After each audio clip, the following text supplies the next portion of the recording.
Second. Tell me when. You're good to go. Thank you. It's 6:02 p.m. on August 18, 2020. This is Mayor Rich Landsberg. I'd like to make clear for this record of this meeting, and it should be reflected in the minutes, that this regular City Council meeting of August 18 of 2020 of the Woodland City Council will be conducted pursuant to Governor Newsom's Executive Order N-29-20. This meeting will be held via teleconference, and council members will participate. Their locations are not listed on the agenda and are not accessible to the public. The public is encouraged to listen to this city council meeting live on Woodland TV channel 20, and also by going to the City of Woodland's website at www.cityofwoodland.org/meetings. Also, because of PG&E's rotating outages, members of the public may wish to call into the city council meeting by dialing, and I'll go slow, 1-669-900-6833 and enter the meeting ID number as 997 On the subfloor though. 592 6181. Thank you. If you wish to make a comment during the general public comment or on a specific agenda item, there are two ways to do that. First, members of the public were invited to leave a voicemail message at 530-661-5900. All voicemail messages received by 6 p.m. tonight will be played during the city council meeting and read into the record at the appropriate time.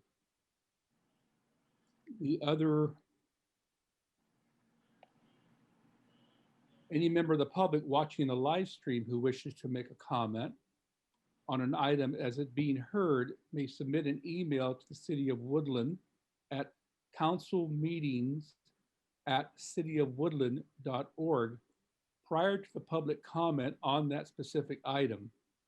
Email comments submitted to be read into the record shall be no more than 3 minutes long when read aloud. Please include the agenda item on your subject line. Now going to go to item B, roll call. Madam Clerk, if you'll please take roll. Thank you. Councilmember Barajas?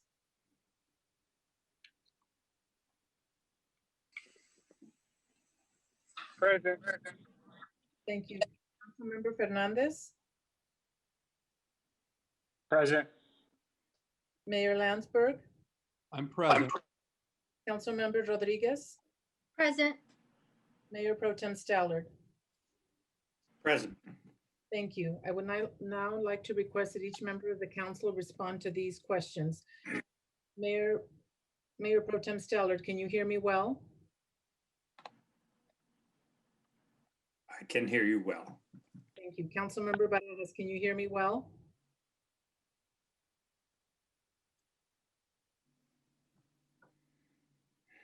Councilmember Barajas, can you hear me well?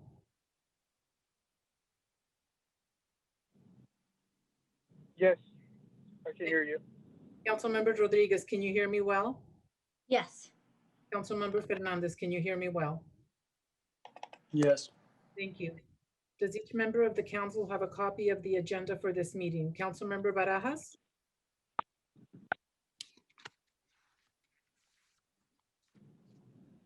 Councilmember Barajas, do you Yes, have? I do. Thank you. Councilmember Fernandez? Councilmember Fernandez? Yes. Thank you. Mayor Landsberg? Yes. Councilmember Rodriguez? Yes. Mayor Pro Tem Stallard? Yes. Thank you. Thank you, Madam Clerk. Madam Clerk, have you posted the agenda of this meeting at a location reasonably accessible to the public? Yes, I have. Thank you. Let the record reflect that all council members are now present for this teleconference and have indicated that they are able to hear the proceedings. At this time, I'm going to request other city officials introduce themselves and their positions so that the record can reflect their attendance, and we'll start with City Manager Ken Hyatt.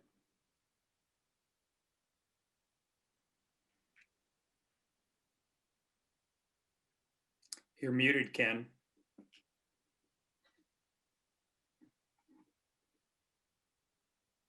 We lost the city manager. Stand by. He's muted. Ken? Can you hear me now? Yes. Yeah, good evening. Ken Hyatt, City Manager, is present. Good evening, this is Kara Ueda, City Attorney. Good evening, Mayor and council members. This is Ana Gonzalez, City Clerk. I also like to acknowledge the presence of Derek Kapp, our Police Chief, Eric Zane, our Fire Chief, Christine Engel, Community Services Director, Craig Locke, Public Works Director, Brent Meyer, Acting Community Development Director, Kim McKinney, Finance Officer, as well as Scott Sallin, our IT Manager, all present as well. Thank you, Mr. Hyatt. Now, as we go through our agenda tonight, I would request that before speaking, you should identify yourself before speaking. For example, this is Councilmember Fernandez, etc.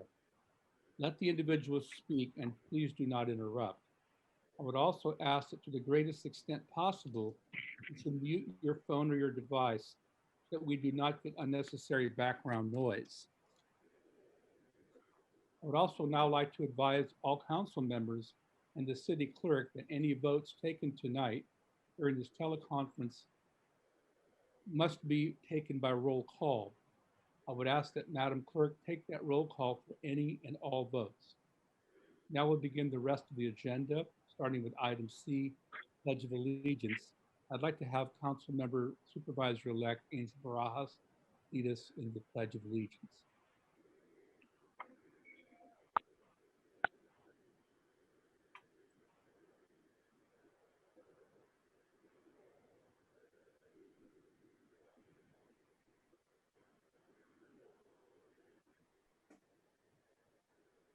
Angel, if you're having technical difficulties, we'll have somebody else do it. Councilmember Rodriguez, can you take over? Yes. I Thank you. pledge allegiance to the flag of the Pledge United allegiance to the States flag of the United States of America and to the and to the republic republic For which stands one nation for which it stands, under God one nation under God, and justice for all. indivisible, for all. with liberty and justice for all. Thank you. We got through that. It's important that we give the pledge every time.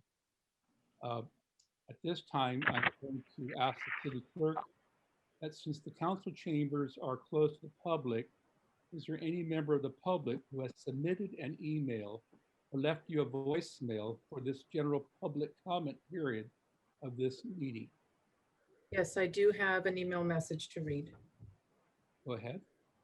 Thank you. Dear Mayor Landsberg and members of the City Council, my name is Sean Hunsford, and I am attorney for a coalition of landowners who will be impacted by the flood wall concept being pursued by the City Council. I note that agenda items G14 and G16 appear to involve approval of city expenditures to pursue the development of a flood wall. We are aware that the city received a letter from Shute, Mihaly, and Weinberger dated August 12, 2020. The letter reminds the City Council of its obligations under Measure S, which prohibit the type of funding that the council is considering approving tonight under the noted agenda items. We believe it would be appropriate for the council to direct staff to respond directly to the questions that my clients and others have raised regarding consistency with the Measure S. Please have this read into the record. Thank you, Sean Hungerford. Thank you. Thank you, Madam Clerk. Are there any voicemails? No. Are there any individuals with their hand raised?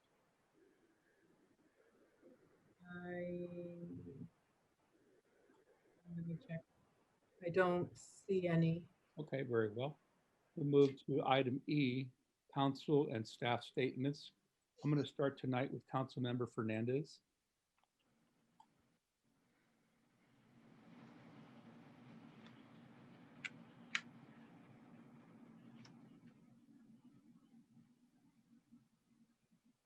Councilmember Fernandez. Sorry, I lost connection there. You're back. What are you asking? It's you're up for your comments.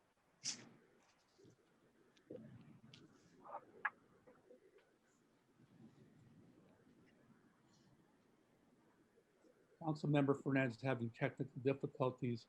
I'm going to pass. No. I've got nothing to report, Rich. Okay, Thanks. excellent. Thank you.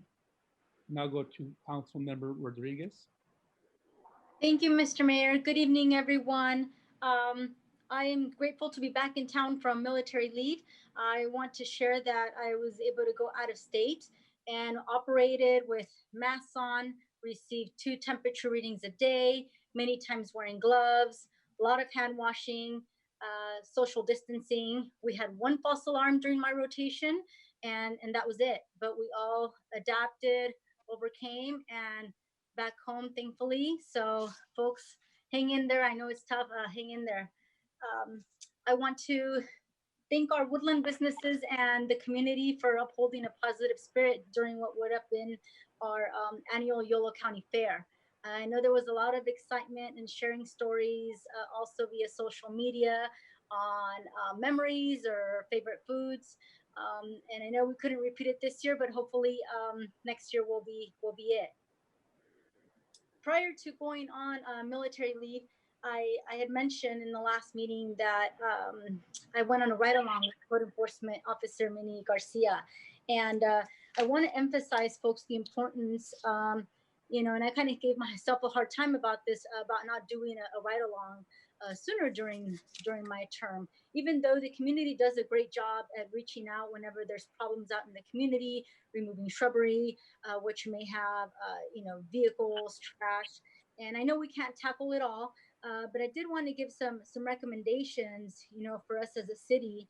It looks like we're in need of revision of some policies, especially as it pertains to vehicles sitting on private property that are inoperable. And so, we have some success stories out there from what Minnie Garcia shared with me. And up to this past month, she had at least maybe 200 cases that she's been looking at since she started in her short time here. So eventually, I know times are rough, but eventually I think we're going to need another body. But first and foremost, I think we have the ability to review the policies, to get our legal team on board, to find out how do we remove these inoperable vehicles and start getting rid of some of this blight. I want to share just a photo here of a success story here over by the 7-Eleven area. Let me see here. So here it is. Hopefully it's not sideways. It's hard to tell. I hope you can see it there. On my end, it looks like I need to rotate it, but that's a success story of a lot that used to be full of all kinds of trash and problem areas there. And then I want to share this other photo of an area that's been in need for 6 years now, folks. So if you take a look at that, we're talking about a property with all this stuff is sitting on or in front of the property. So we take a look at all of that. That's been a 6-year problem right there, folks. And we're talking, huge safety concern outside of, these neighbors that have to see this every day, right? Whether it's a surrounding, and this is over in Council District 3, and I want to be respectful and not share any types of addresses on. It's in Council District 3, and it requires a lot of attention because, like I said, it's been sitting there like that for 6 years now. And if it catches on fire, what do we do? The neighbors who have called it in, how do we deal with that liability? And so really want to encourage that we start looking at some of these cases that have been sitting out there for a very long time, or homes out there that have, like I said, vehicle seems to be the big piece here. On an individual level for folks in the community, if you're having a snack, leaving your car or entering your car, the street is not a dumpster. Pick up your stuff, I live in an area where we tend to have a lot of toters visible because of parking issues. And I think that, during COVID, we're going to see a lot of cars parked out there in the street, and we can share, and that's fine. What always hits me is that trash, folks. There's a toter around. If you have a bag on you, fold up your trash, whatever it may be, your wrapper, put it in your purse, throw it away later, but don't leave it on our streets because we want to take care of our city. And as I wrap up here, I did get another email from Miss Mary Symes. So I want to thank her, Mary. I got your email. It's another code enforcement issue on over in the Pendergast area. So I'll send that to you, Mr. City Manager. This one's a 10-year problem complaint of recurring noise, disturbing noise. So, folks in the community, please clean up after yourself. Please be respectful of your neighbors. We share, we work it throughout different districts as council members. I want to encourage my colleagues to do right along. And, I want to encourage us to help each other out, because only by taking care of every district are we going to, enhance and beautify our community. So that is it for me, Mr. Mayor. Thank you very much. I know there's a lot of activity out there, a lot of excitement. So for now, that'll do. Thanks. Thank you, Councilmember Rodriguez. Now turn to Councilmember Barajas.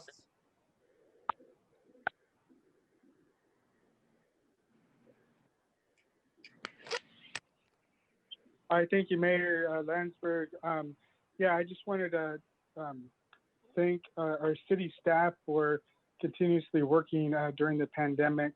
I know the council members and I, we had some vacation time, a couple of weeks off from doing some of the city business. But I'd like to thank those that are working day in, day out during the pandemic.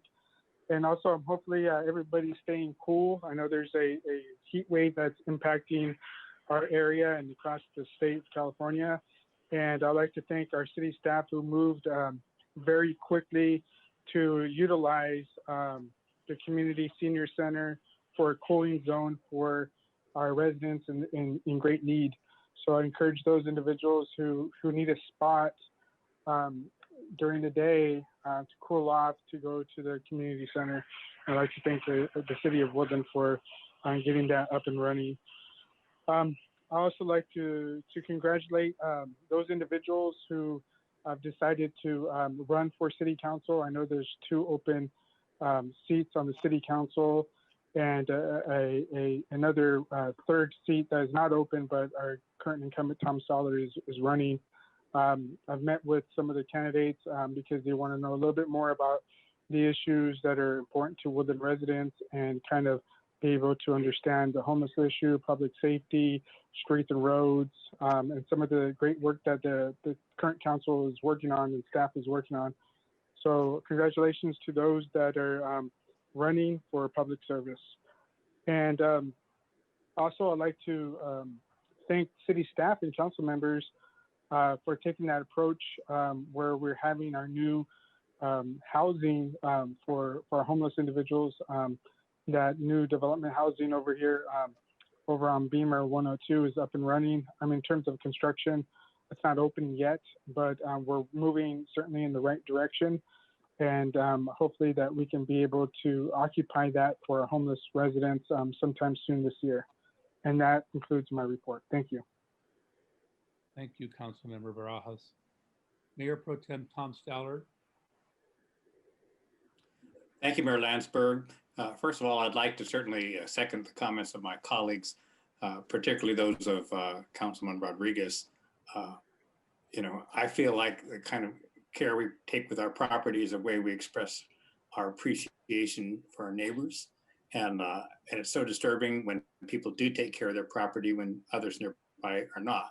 So it's something to be thinking about. When my wife and I walk most mornings, we're picking up trash.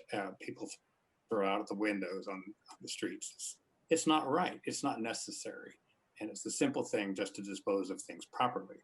And then I agree with the other things she said. I certainly think Minnie Garcia is a great addition to our code enforcement effort. When she's on something, it's going to get dealt with. We have a lot to deal with. The only other thing I think I'd care to say today is that, first of all, I hope tonight we can adjourn in memory of Dr. Cleve Baker, and we'll get to that at the time we adjourn. But I want the community to know that this council, by a unanimous vote, is determined to put Measure R on the ballot this November. This is a measure that would continue with the Measure J, which has meant so much to our youth in the community. We have impartial information on Measure R based on what Measure J has accomplished. It's available from our city. And if anyone cares to be more involved with this matter, they can certainly work with our mayor or with Skip Davies or Diane Adams, who are working on the effort. The help of everyone is needed to maintain this important legislation. Okay, that's it for me, Mayor. Thank you. Thank you, Mayor Pro Tem Stallard. Let me start with this. I hope that all my colleagues and members of the council, and hopefully some staff were able to take advantage of the summer break. Hope you had a good break, even though it's pretty hot. As Mayor Pro Tem indicated, there's a lot of things in motion right now. We continue to work this pandemic. We continue to learn about the pandemic. We continue to find creative ways to help our businesses serve their customers. It's important to the city that we continue to do that. And I continue to urge our residents to shop locally, shop small, and help our businesses survive this terrible, terrible year. I want to thank you, Councilmember Rodriguez and Stallard, for mentioning, cleaning up the city. And I too, for the longest time, have been concerned with the way we keep our yard. Certainly, our neighbors should keep watch of their own property. But what about us? We're the city. We should set an example. By that, I mean I am concerned about the way some parts of our city have become an eyesore and mostly unkempt. For that reason, and I know that sounds terrible, but we're going to make this a good thing.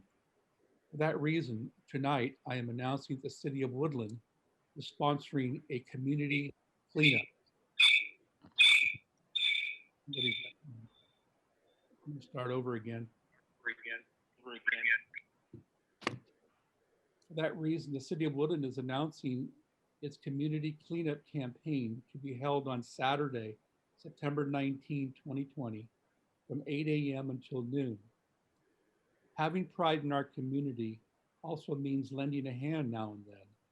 For that reason, I am asking all Woodlanders to pitch in and help the city with keeping our community clean by participating in this community cleanup campaign.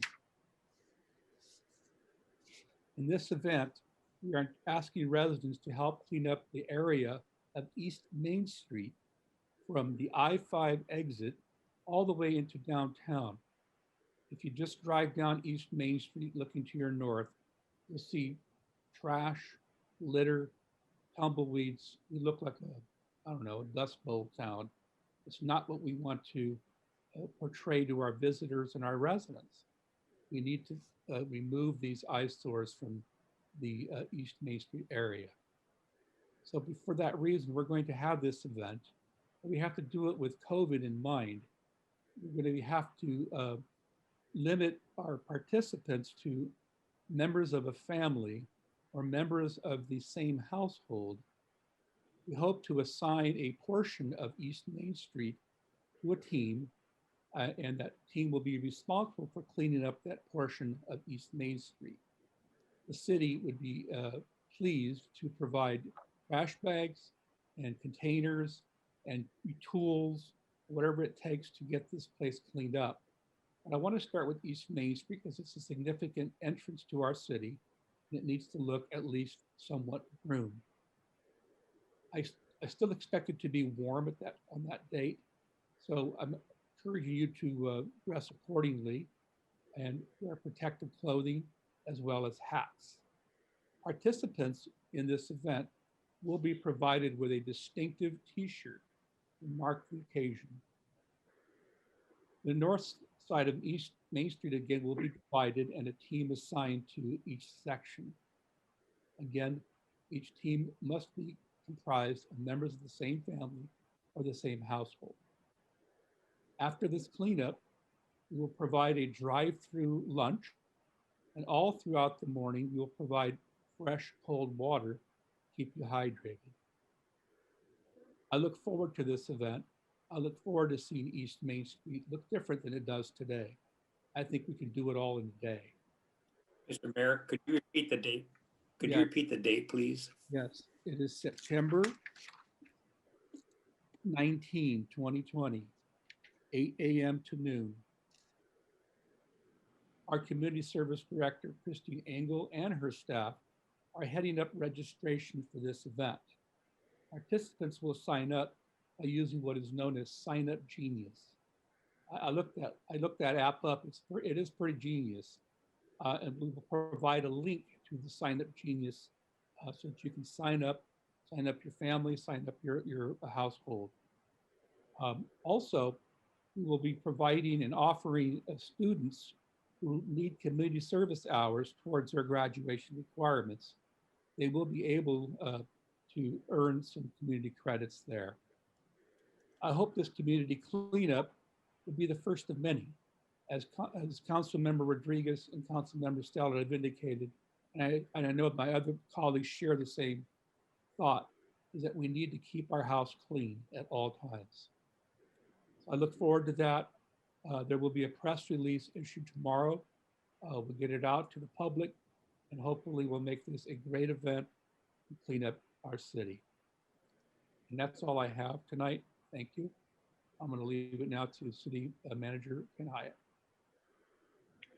Thank you, Mayor Landsberg, members of the council. I do have several items to talk with you tonight about, and then after those, I'm going to ask Police Chief Caff to come up and share a few remarks about the community safety discussion that the council has requested and the chief has offered to have with the community regarding our police policies and practices and whatnot. So, but first, you know, as the extreme weather conditions and the fires around us consume our attention, I do want to acknowledge that the governor today declared a state of emergency around the extreme weather that we're experiencing right now, largely to be able to respond to get access to the resources needed throughout the state.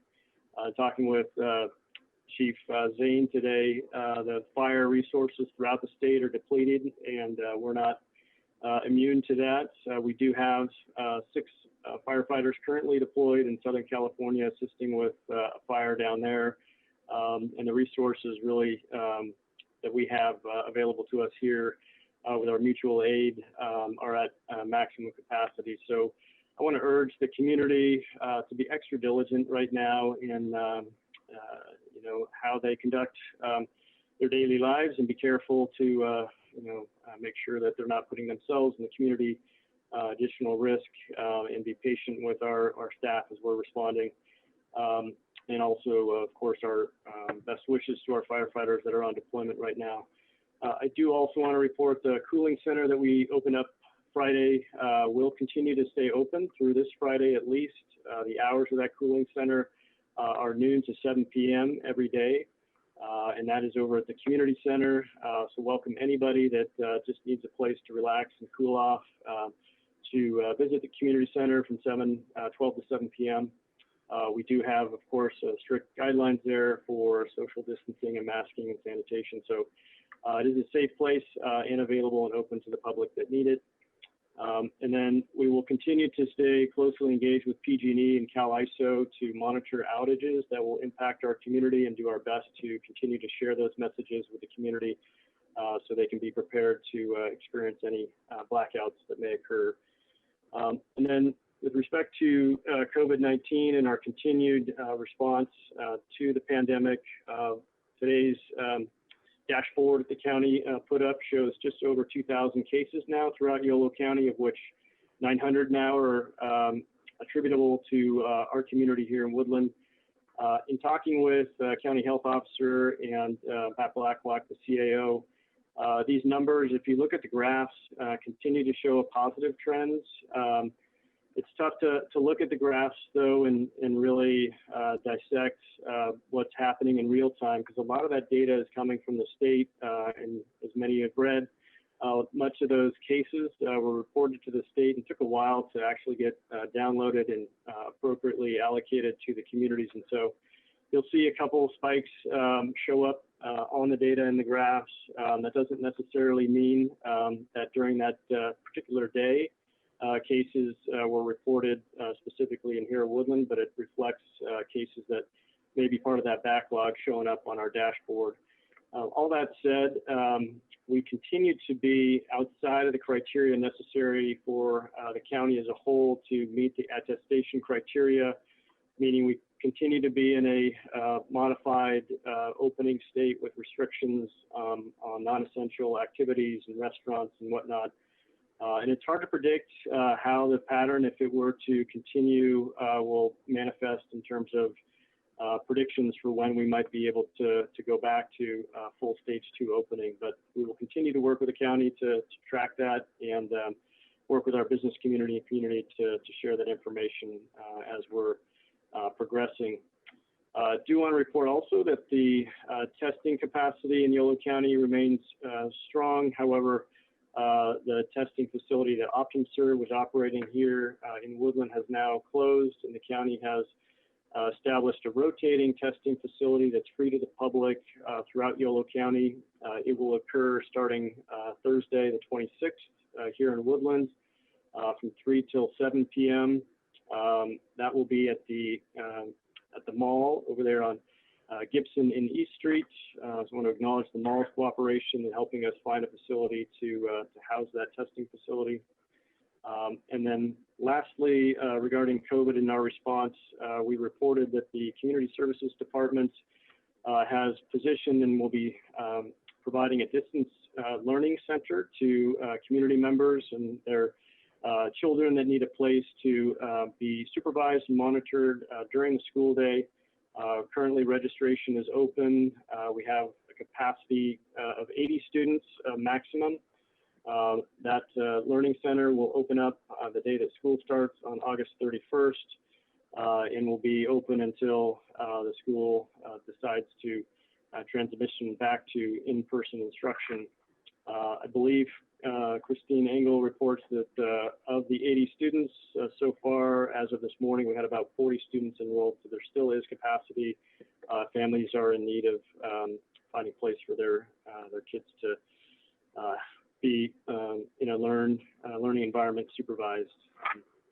So I will now turn it over to Derek Caff, who can offer some information about the community safety discussion that's coming up on September 8th. And then I'll come back and provide a long-range update. Thank you, Mr. City Manager. I appreciate that. Everybody, Derek Caff, Chief of Police here in Woodland.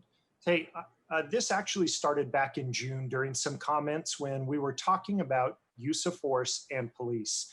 We talked about a plan where we would present to the Public Safety Subcommittee of the City Council our use of force policies, take that feedback, and then we're going to bring that back to the community to seek input. As a result of that, I'm excited to invite the community to participate in the first of a series of conversations on public safety. So these conversations are going to involve an exchange of ideas that help our department serve Woodland better. I think it's important that the community understands how the Woodland Police Department operates. Not only do we want to pull back the curtain on our operations, but we want and welcome input from the public. So what we are going to do is we're going to follow a format very similar to what we did for the State of the City address, where first I'll present a video that's kind of going to give some context and details about the department and our policies. And then after that, myself and a panel will be available to answer questions. The really exciting thing about this is we're going to simulcast in Spanish. So this will be presented in both English and Spanish. It'll be broadcast on Wave Broadband. So the community can tune in and listen on channel 20, but you're also going to be able to participate via Zoom. And with that, it's going to be September 8th. So it's coming up in just a couple of weeks from 6 until 8 p.m. So I encourage everybody to mark that on your calendar. We are going to be accepting questions ahead of time. If you have a question that is detailed, you want to get it to us, We've created a specific email address to accept those questions now, and then we'll respond to those questions during the meeting. The email address, it's all one word, communitysafetyquestions@cityofwoodland.org. communitysafetyquestions@cityofwoodland.org. So the Zoom link will be coming out on September 1st. And again, it'll be broadcast in both English and Spanish. We'll be accepting questions in both English and Spanish.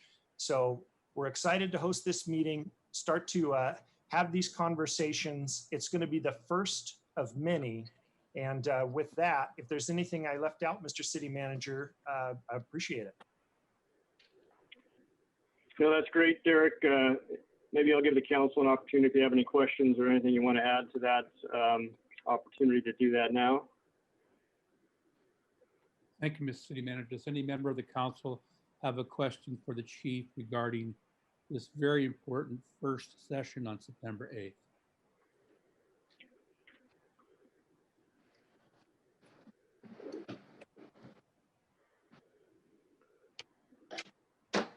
I do have a question for the city manager and the chief. You ready for the question? Yes. Yes. You know, after some of this stirring events that occurred, you know, this summer, the city received probably a couple hundred emails. Are those going to be gone through and used as some of the questions that you will be answering? Absolutely. So we replied to a large number of those, honestly, directly. But there are certainly similar themes that came up in those questions. Everything from crime statistics, use of force policy, staff training, mental health response, our school resource officer program, and even the future. You know, what do we see policing look like? I'm excited to talk in detail about the history of where we have come from, where we are at now, and where we're going to in the future. So we're going to be using those previous emails as the basis of how we're guiding this. Thank you, Chief. Any other member of the council have a question for the chief? Mr. Mayor, Councilmember Rodriguez. Chief, thank you. You said it's September 9th, 6 to 8 p.m. And is there going to be a cutoff date on the questions, just so we can notify the public, or just up to the date of? Sure.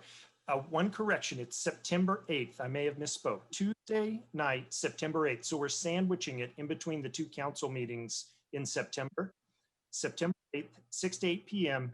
Questions will be via email, will be answered up to that meeting. Now, if we get questions during the meeting, we should be able to accept questions. We're still working out the technological aspects of that, how that's going to be done, whether that is through Zoom, through email, or through a third-party vendor. My staff was really creative and excited about this. So we're going to work on this to make it as engaging and as much of a conversation as possible. Great, thank you. And Chief, one last question. Will you, Mr. Mayor? yes. Who is that? Tom Stallard? Hello. Yes, Mr. Mayor, I just want to comment that, can you hear me? Yes. My video has been disabled, and I have a message that the host has disabled it. Okay, see, he's going to start it now. So I see your. it's looking it's looking the wrong way. How do I fix that? Cooling center. Pardon me? Yeah, that's a cooling center. In fact, the neighbors are coming over shortly. Let me see how I turn that around. Oh, here it is. Okay, I just wanted to make sure I like to be visible when the meetings are going on. I just want to say thank you to Chief Caff. Thank you to city management for helping to make these happen.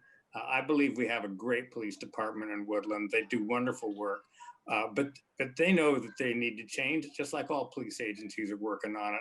And I think the community has the right, and we need to have them weigh in. So I'm happy that these meetings will be going forward. Thank you. Chief Caff, Rich Lansberg here when you're ready. Chief, you there? Yes, yes, sir.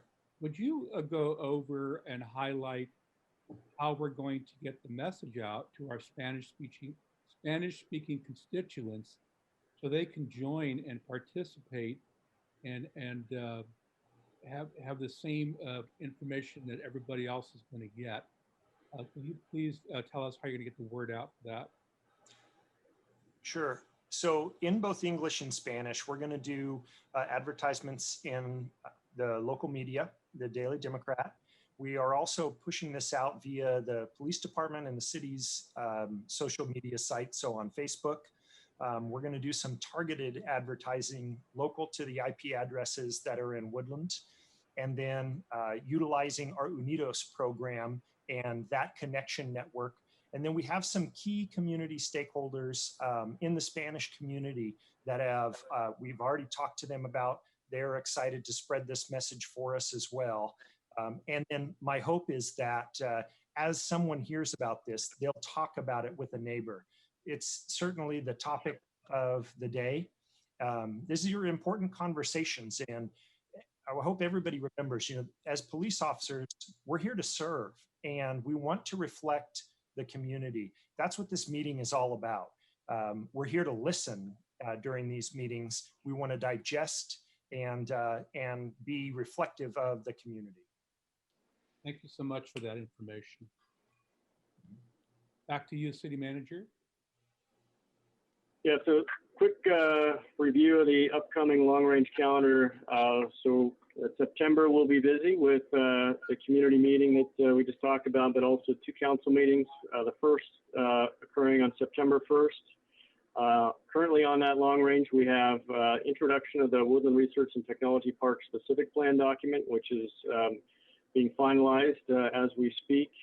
And then also we have on the long range an affordable housing agreement with the apartment project owners at Ashley and Main Street. So if you recall that project, which we've been working on for several years now to try to get a market rate multifamily project built, the first one actually in over 15 years, has now submitted their design review package to the city. So positive progress.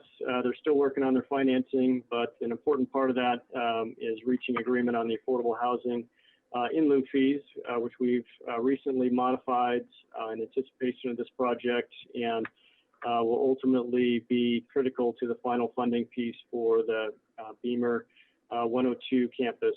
So we'll be bringing that forward on September 1st or maybe the 15th. And then we also have the apprenticeship policy for the city's bidding, as well as some workforce development program that we've been working through with various interest groups. Hope to have that for you on December 1st, or September 1st rather. And then also we've had on our long range for quite some time now this youth master plan MOU with the school district, and we're getting very close to having that MOU and the scope of services for that first phase finalized, and hope to have that on your agenda for discussion on the 15th. So that concludes my remarks in the long range. Back to you, Mr. Mayor. Thank you, Ms. City Manager. That takes us to item F, presentations. We're going to start with item F2, Woodland Police Department presentation on spider tech. That sounds exciting, spider tech.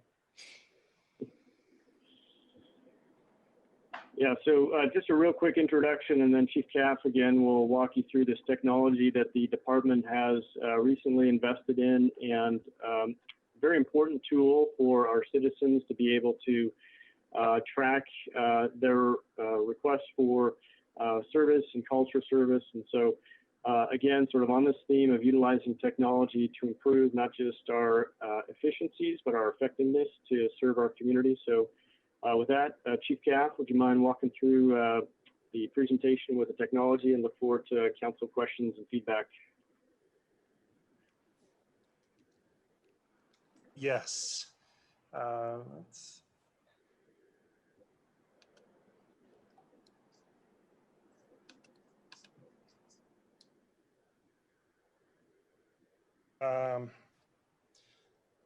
All right, I'm trying to share my screen here. Can everybody see my screen? Yes. Okay, excellent. So, Mr. Mayor, members of the council, late last year, the police department launched a new technology platform called SpiderTech. Basically, it's just a customer service platform, but it's designed to better connect law enforcement and the community. So SpiderTech enhances customer service by sending text message updates to certain reporting parties about police response times, case numbers, the assigned officers' names, and satisfaction surveys. Look, if I can advance this screen. Let's see here. This is what it looks like here. So when people call 911, they're typically having one of the worst days of their lives. Usually they're calling because they're the victim of a crime or they've just witnessed a really upsetting incident. We know that our officers are very busy because last year they handled over 61,000 calls for service. As a result, sometimes they cannot respond to those lower priority calls as quickly as we all would like. SpiderTech now sends text messages in response to these lower priority calls, letting the caller know that an officer is delayed on a higher priority call, but will respond as soon as they're available. The message also informs the caller of our online reporting options for crimes that are not in progress. In today's society, we want to be updated on everything from shipping status of a package we ordered online to the medical results of a test that we recently took. And now we're even able to know when an officer is coming to take a crime report. So far in 2020, we've sent over 14,500 text messages. 8,000 call acknowledgement messages were also sent. Those call acknowledgement messages just let a caller know that, yes, we received your call, an officer will be there as soon as possible. We've also sent over 2,000 delayed arrival messages, which is the message we send when a call is holding for more than 30 minutes. Once a police report is taken, SpiderTech can also send a text message with the investigating officer's name, the case number, how to get a copy of the report, and links to information on victim services and crime prevention tips. This text saves the community from having to call the station to find out who's handling their case or to get information for their insurance company. Here's what one of those messages look like here on the screen. Finally, and this is exciting, we've also included customer satisfaction surveys in the SpiderTech text messages. This makes it easier for the community to provide feedback to our officers, and we get that supervisor can get information on their performance, even when the supervisor is physically there to assess them. The most common response that we've received is that people are grateful for the information SpiderTech provides and that our officers are doing a good job. When we do receive feedback from callers about an officer's performance, we share it with their supervisor so that we can conduct additional training and improve our performance in the future. If we receive a complaint on an officer, it is thoroughly investigated based on the type and nature of the complaint. Moving forward, we plan to update the Public Safety Subcommittee on these surveys so they can monitor trends in customer satisfaction. We've sent over 5,500 victim surveys since March 4 of 2020. The response rate is only about 15%. And we also send a victim survey only when they are the victim of the crime, because you can imagine, you know, sometimes it's witnesses, sometimes it's the suspect calling us. So it can come in a number of ways. We've even been able to update and utilize SpiderTech to improve our officers' safety during COVID-19. We adapted our message to explain the changes in procedure we enacted to minimize contact with the community and reduce the chance of exposure. Here's an example of that message on the screen now. So this is all part of our plan to improve communication and customer service within the community. We're committed to get to every call as quickly as possible and to improve our customer service to the community.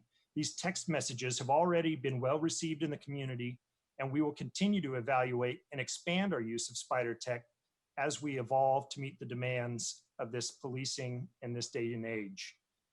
With that, does anyone have any questions? Thank you, Chief. Any member of the council have a question for Chief on the SpiderTech?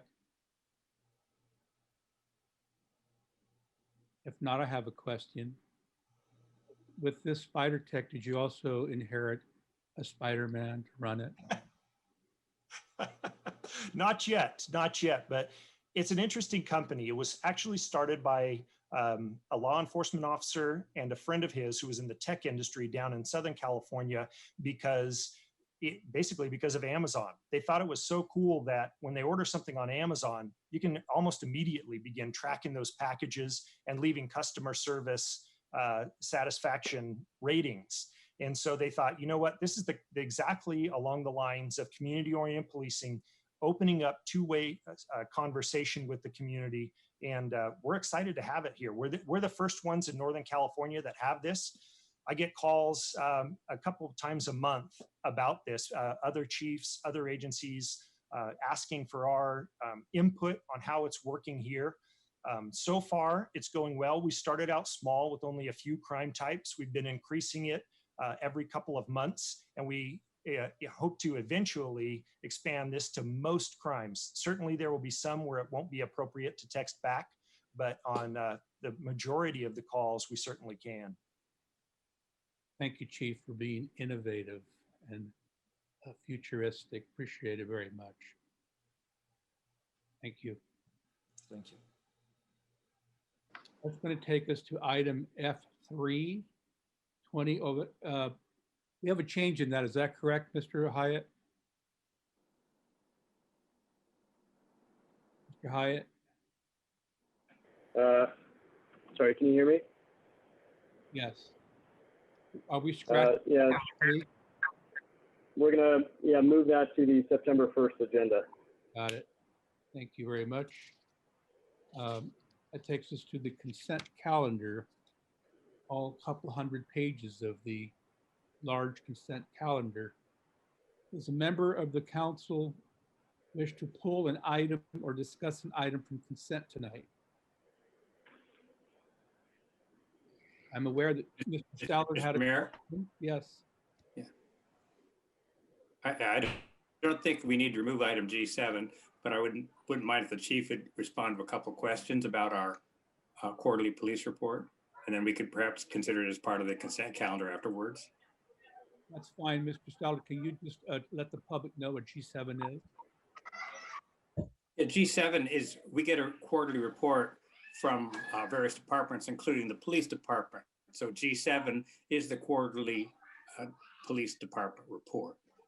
And I have a couple questions for Chief Caff, and I think they're worth bringing out in public before we vote on the consent calendar. Chief Caff, Shall I proceed with my questions? Yes, please. There he is. Chief Caff, first of all, thank you for the quarterly report. I think it's a fresh look. It's obviously got new graphics. The one thing that was hard for me to discern was what's happening crime-wise.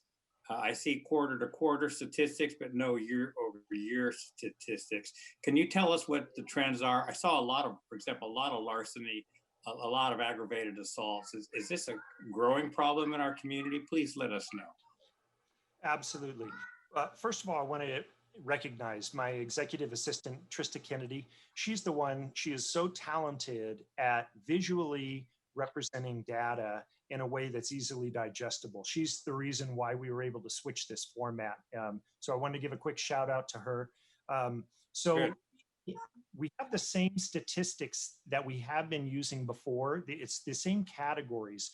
But when you gave me that question, it rang true, right? That we should be showing, hey, in 2020, this is where we're at with each of these crime categories, as opposed to where were we in 2019. I'll let you know. So I took a quick look back where we were at that time a year ago. So we are up in the area of robberies.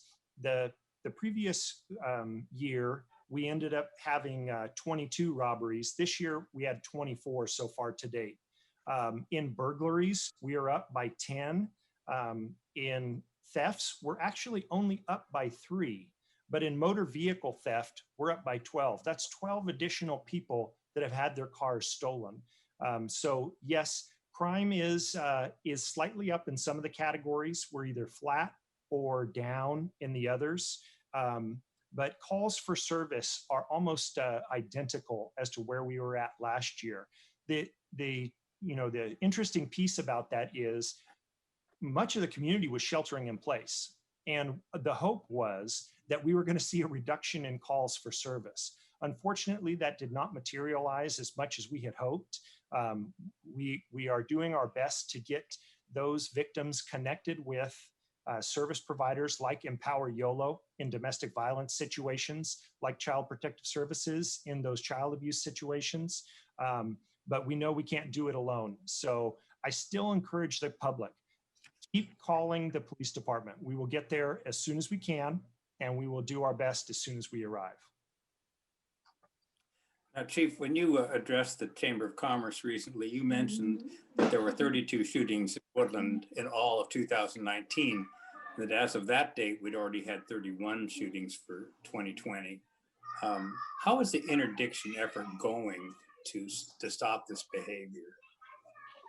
So it is going well. I'm happy to report that we've already taken 30 guns off the streets through traffic stops, searches, and in all of that, it was safely, right? We didn't have one officer involved violent event in any of those arrests. I really credit the team, and I credit our patrol division, because our patrol division has got the vast majority of those off. What they're doing is they're taking the intelligence out of our crime analysis unit, and then they're focusing on those areas that we have been seeing a spike in crime. And so we're also working with the community. We partnered with Trino Sabala. He has maintained his outreach throughout this entire quarantine or safer in place, done a fantastic job. If you also notice in that report too, we did run an operation. We made a number of arrests. They were the high impact players. Unfortunately, one of the factors that plays into this is under COVID, we changed the rules of like how long someone can stay in custody and for what charges. So we have a number of folks that have been arrested multiple times during the same time period for violent crimes, but unfortunately, the jail's not able to hold them. The courts have ordered those releases. So we are working though with, we have a good relationship with both the district attorney's office and the public defender. Everybody is focused on public safety, but we have to do it right. We have to do it within all of the laws and the rules of the courts. And we have been doing that. We just hope to make a bigger impact in a short period of time. Thank you very much. I appreciate the responses. I'm ready if others have questions. Thank you. Does any other member of the council have a question or want to discuss a member or one of the items on the consent calendar? No, Oh, go ahead. Go. Mayor Lansberg, yes. I just had a question for the chief. Chief Gaff, how you doing? I just wanted to see if the response times have decreased or increased, and how are your staffing levels for in terms of your police officers? Certainly. So in regards to response times, if we look there on page 3 of that report, so for priority 1 calls, we actually are up by a little bit. Last year we were at 7 minutes 48 seconds. This year it's 8 minutes 16 seconds. Again, in priority 2, we were at 12 minutes 3 seconds last year. This year we're 12 minutes 48 seconds. And then we're up only slightly, 16 minutes 50 seconds for priority 3 versus 16 minutes 52 seconds. And that is indicative of the staffing. So one of the exciting things that happened during this last quarter was we did have 2 recruits graduate from the police academy back on June 18th. So those 2 are currently in field training. At one point, we had 5 officers in field training out of, we only have 68 spots top to bottom, and 5 of them were in field training at once. But during that second quarter, we had 3 officers complete field training. And so they're now solo, what we call solo officers. So they're out there patrolling on their own and filling those vacancies. We have been doing our best to also keep our staff safe under COVID-19. So anytime that we are able to maintain distancing, allow leaves, any of that, we are still doing that. We are, using overtime to backfill those vacancies that are created.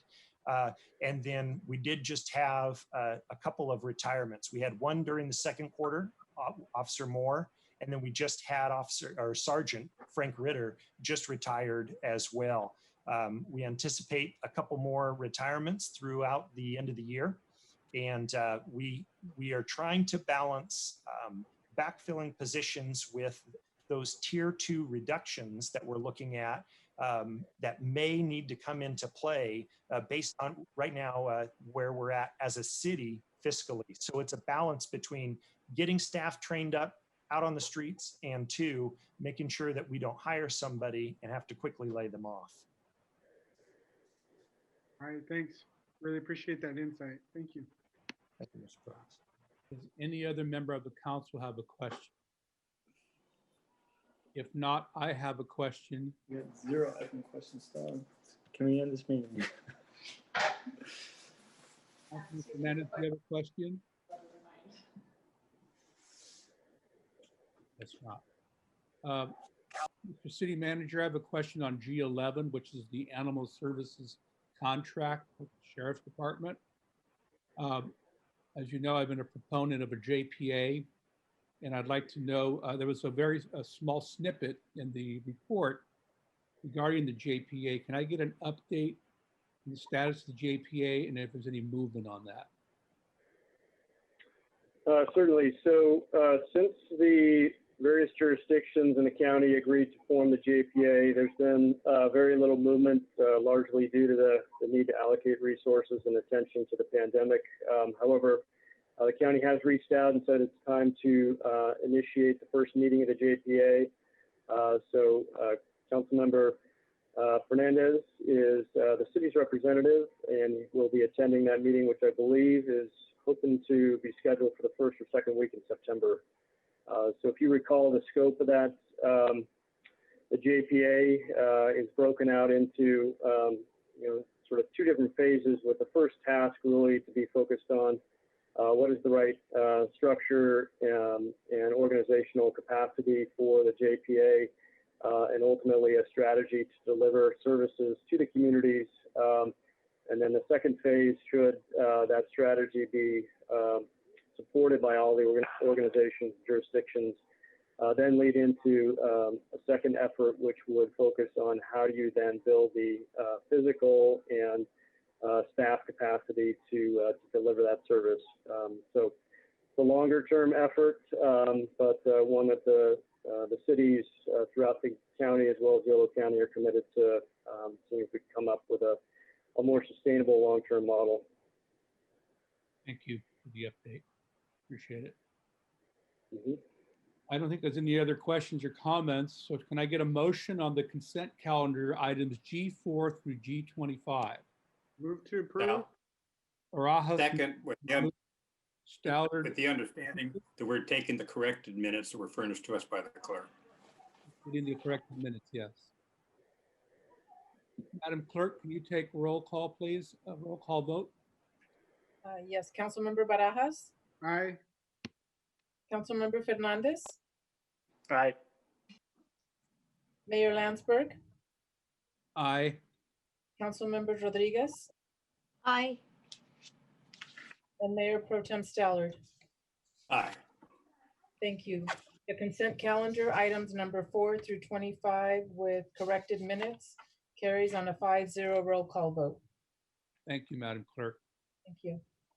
That takes us to item H, City Manager Reports. Mr. Hyatt. Yes, so just one item tonight on report to the city manager. And I'll do a brief introduction of this item, which pertains to an urgency ordinance the council passed earlier this year in an effort to respond to the impacts that our local economy and business communities experienced. This one's specific to the hotel and hospitality industry in Woodland.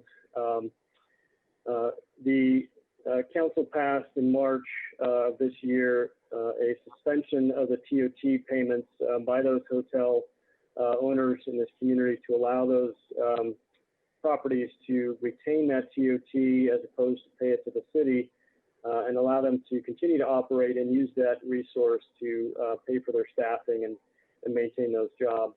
When the council originally adopted the urgency ordinance, it was set to sunset upon lifting of the local declaration of emergency. And at that time, right, we really didn't know how long the pandemic and the restrictions were going to last. Seeing that it's going to be a protracted period, and now understanding how our hoteliers have responded in the form of continued payments of the TOT and working with them, the recommendation tonight in this action would be to effectively replace that urgency ordinance and modify our current ordinance pertaining to payment of TOT to allow the hoteliers to pay back the deferred TOT payments for those that have deferred payments for a period of 9 months, starting in October of this year. But at the end of September, cease the continued deferral of those TOT payments on a monthly basis. So effectively, moving forward past September 30th, the hotels will be obligated to continue to pay their TOT as they normally would to the city. And then any deferred payments that they have requested over the last 6 to 7 months, they would be allowed to repay the city over the balance of 9 months through the fiscal year. I do want to point out that the ordinance attached to the staff report this evening we discovered is actually an incorrect version. And since it's not necessarily time sensitive, I'm going to request that the council re-agendize this for the September 1st meeting to introduce the ordinance, and then we'll come back on the 15th for second reading. And that will allow the city to have the ordinance in effect by the time that the hoteliers ultimately have to make their payments in October.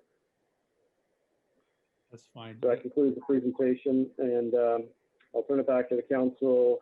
Again, no action being recommended therefore this evening, and we'll bring it back on September 1st if the council desires. Thank you, Mr. Hyatt. Any member of the council have a question for the city manager on number 26? Can I have a question if no one else does?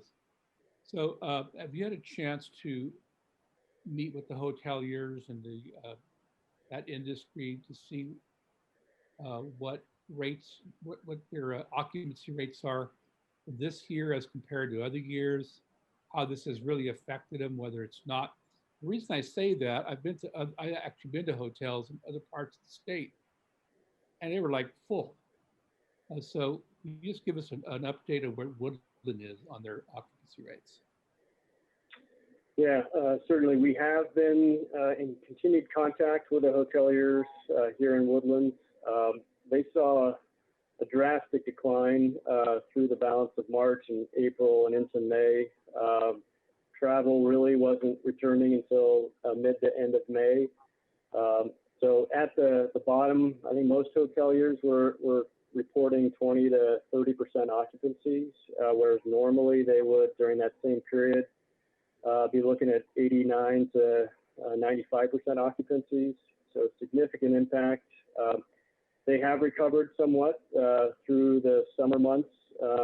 Most of the hoteliers I speak to are now reporting anywhere from 50 to upwards of 70% occupancy during the week. Woodland's market is really a business travel market. None of the hoteliers are seeing any of the leisure travel return yet, which is really more of the weekend travels, and certainly with events as well as weddings and things like that not occurring this year, significantly impacted and anticipated to continue to be an issue through the balance of this year and really into the first quarter of next year. So most hoteliers are not anticipating until March or April, even May of next year to see normal occupancy return. Thank you for that update. So we'll see this again on September 1, is that right? That is correct. Thank you very much. Any other questions for the city manager on this item? Doesn't sound like it, Ms. City Manager. Thank you very much. That takes us to item I, which is adjournment, kind of early today. And I know Mr. Stallard wanted to adjourn in the memory of Dr. Cleve Baker. Mr. Stallard, it's up to you. Yes, we lost one of our wonderful people in our community last week, Dr. Cleve Baker. Cleve had a wonderful career as a dermatologist with the Woodland Clinic Medical Group, but beyond his outstanding professional work, he was also a very civically engaged member of the community. And in 1972, while he was president of the Yolo County Historical Society, his board made the decision to purchase the Woodland Opera House, which was in a derelict condition, from the Hershey estate for $10,000. He thereafter led the effort to help restore that building, get it on track for restoration. He was a wonderful ragtime pianist, and he played for events all over the community. Just a great guy, and I'm happy to see us adjourn in his memory with gratitude for all he did for our community. Thank you, Mr. Mayor. Thank you, Mr. Pro Tem. Madam Clerk, let the record reflect this meeting is adjourned in the memory of Dr. Cleve Baker. Yes, thank you. Good night, everyone. Have a safe night. Stay cool.